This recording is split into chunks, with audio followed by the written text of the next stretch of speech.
A couple of years back, I did a review of the SWAT X1, a crossbow from Killer Instinct. It was really their flagship crossbow, but it wasn't tried, true, and tested. It was a newer model. Well, that's a good looking crossbow. Well, I can tell you, based on what I am seeing here, I am 100% interested. It had the familiar design of the Accutac Barrel from Killer Instinct that we saw on the SWAT XP, but it had a new set of cams on it, didn't it? People have commented over the years and urged me to try that crossbow again. Friend of Bunjie, Jim, also known as One-Eyed Archer, you might remember that over the summer I had a chance to go and try out that crossbow at his place. Right where I was aiming, look at that.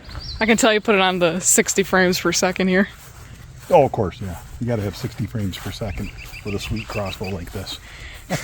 I really am impressed with that crossbow. I really do like it, and that's why I'm doing this review, so I can talk to you about it a little bit more in depth now that I've tried it, right? Let's start with that barrel design. Well, frankly, crossbows have always had barrels, haven't they? Believe it or not, traditionally, our traditional crossbows like the OB, the original Bunjie, or even the Stirrup, they have a barrel. It's not the same as a barrel from a rifle, but nonetheless, the barrel design on these SWATs, the idea behind it at least, is to reduce the flex of the arrow as it goes down the rail, as it leaves the crossbow. A lot of people talk about the archer's paradox. It really isn't archer's paradox. That's a different concept, but it's similar in that the result is an arrow that's trying to right itself once it leaves the bow, once it leaves the crossbow. With this barrel design, the theory is that it reduces a lot of that flex.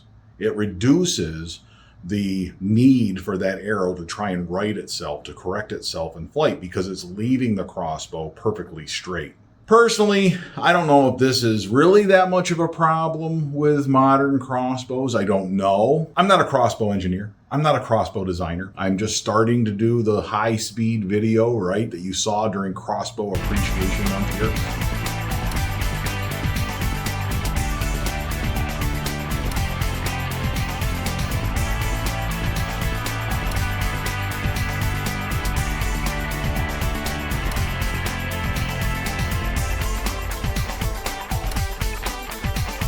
Maybe we'll see more videos like that in the future here on Death by Bunjie. That's fun stuff. Now, with this barrel design, you're limited in what you can do for vanes. If you're interested in one of these crossbows, you aren't going to be using the 2-inch blazer vanes. They won't fit down the barrel. They're very specific about what it will accept. It also won't accept anything more than basically a 1 degree offset, maybe a little bit more, 1.5, something like that, I'm told. Now, I will say this. One of the advantages of that barrel design is if it's coming out of there straighter, it doesn't need to recover. If it comes out of there with less flex, it doesn't need as much help from vanes to recover, right? The purpose of the vanes is to get that arrow spinning so it will help it, like a spiral football, it'll help it start to recover faster. That's the idea behind it, I guess. If you don't need to recover faster, then you don't need the bigger vanes. What do bigger vanes give us? One thing I do know is they give you more drag. They slow the arrow down. That's what drag is. If you don't need to correct that, then you can get by with a shorter vane. And if you're using a shorter vane, then you don't lose that speed. In the end, if it's accurate, that's the most important thing to me, right? Accuracy is number one with crossbows. The other thing I like about the SWAT X1 from my experience was the fact that you can rope cock it. I'm big on rope cocking, you know that. I'm not a crank guy. Don't really like the cranks. Not a fan of the cranks, but that's me. I'm not saying you shouldn't buy a crossbow that uses a crank or whatever. You do you, right, when it comes to crossbows and crossbow accessories. You can get a crank on it. It's a 195-pound draw weight. That might be a bit much for a lot of people. Genevieve, on the other hand, would be able to crank it. But with the X1 cams, it's a 50% let off. Just when you're getting to the top and you feel like you're running out of gas, it lets off and boom, you can cock it, no problem. I don't even think I'd have any trouble rope cocking it in the 60-yard backyard shooting all day long. The other thing about this crossbow is it's pretty small. I mean, think about this. This thing is 25 or so inches long, right? Genevieve's Bunjie Jr., the micro series from Excalibur, the smallest Excaliburs they make, that's 25 inches wide. This crossbow is only as long as her crossbow is wide. Think about that. This is micro crossbow technology. When I looked at crossbows this year, what was I talking about? Smaller, lighter, denser, faster, cheaper. These are things that we want. Denser, maybe we want to replace that with quieter, I don't know. But these are the factors, the features that we're looking for in new crossbow technology. This one's shooting 405 feet per second, but with a 390 grain arrow, not quite the 400 we're looking for, but that puts it in that category of the 400 at 400, the rule of 400 that I've been calling it. Modern crossbows should be able to shoot a 400 grain arrow at 400 feet per second. That gives you about 0.7 slugs of momentum. If you're in that ballpark, the world is your oyster when it comes to crossbow hunting. You don't have to worry about arrow weights as much. You don't have to worry about broadhead selection. You got all those doors open to you. This crossbow checks that box, right? It's got the speed that we would want out of a modern crossbow. It's not ultra modern, right? It's not 450 to 500 feet per second or something like that, but it certainly is up to the modern standards of what I would expect in a new crossbow. Friend of Bunjie, Jim, brought that over here. We shot it in the 60-yard backyard. Proof that I had it in my hands. I got a chance to handle it up close and personal, spend some time with it. The fit and feel, that is not too small for me. I'm a big guy, but it's designed well, and holding it, the foregrip feels like it's back too far. It feels like it's too compact. But then you realize when you're holding it, your elbow goes right on your stomach or right on your sternum, so you can hold the thing up, and it's right where it wants to be. The design is it's pretty good.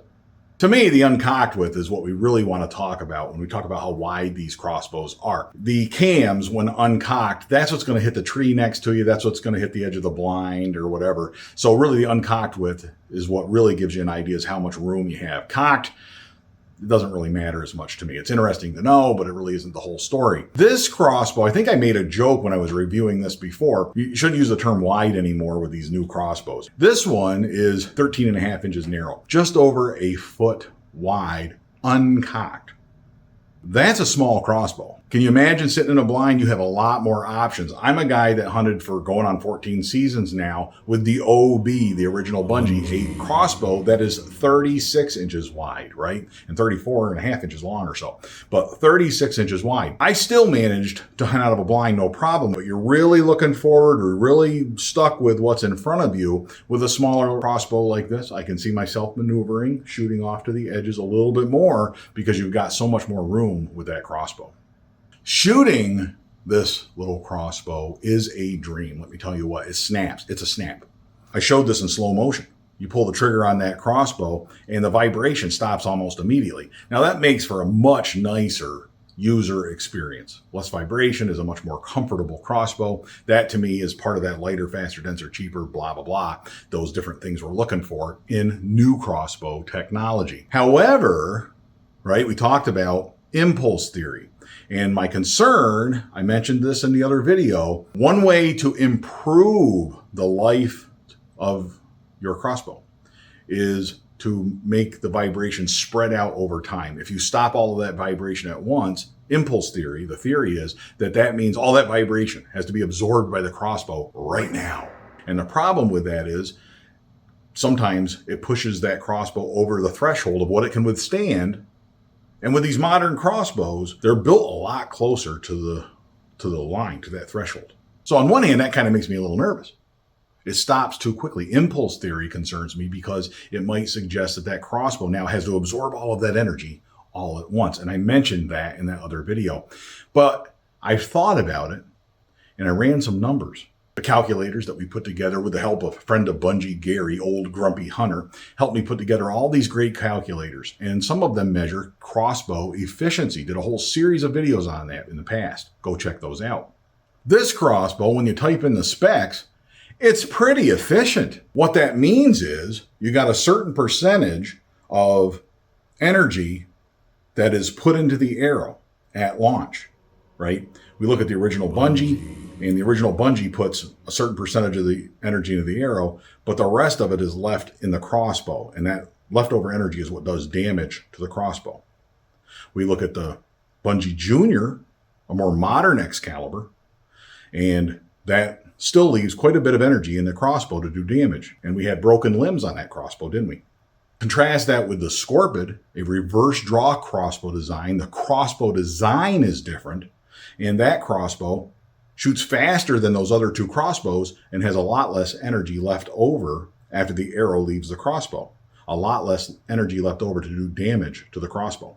Let's look at the X1. We run the specs on that. That puts a lot of energy, scorpid levels of energy, into the arrow, and only this much left over to do damage to the crossbow. I think that's the reason that the SWAT X1 can get away with stopping the entire shot process so quickly in such a small, compact package.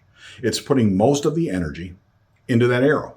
But I will say this, friend of Bunjie Jim tells me 200 to 300 shots on that crossbow on the original string, and the servings look fantastic. The string is still holding up, looks great. It is almost a fully served string, which I don't understand, but again, I didn't design the crossbow. I'm not a design engineer. I can tell you what I like and what I don't like. It is so small that it has to be served because most of that string at some point is going through the cams. You're pulling that back and there's such a steep string angle on there. I have commented before, to me, that makes it look like the serving is going to separate, but friend of Bunjie Jim, 200 to 300 shots, no problem with that.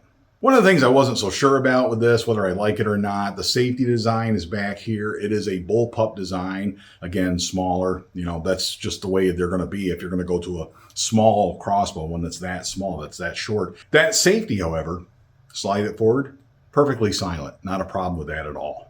Oh, and I didn't even mention the stirrup. The stirrup folds up and down. You can fold it and then stand the crossbow up on it like a stand, or you can extend it so it protects your broadhead. Just a very versatile design. I'm not a big guy in triggers. It's not a big thing to me. I know what I like and what I don't like, and you shoot it, you either like it or don't. But I can tell you that the trigger on this thing felt every bit as crisp as the Scorpid, every bit as responsive as the OB. I really didn't see much difference. Friend of Bunjie Jim did a trigger test pull on it, so we got an actual reading right there while I was there shooting that crossbow at his place. 2.5. But yeah, for me, the trigger on there, it's fine. It's everything I would want in the trigger. Pull the trigger and it shoots the arrow. Oh, I bought one.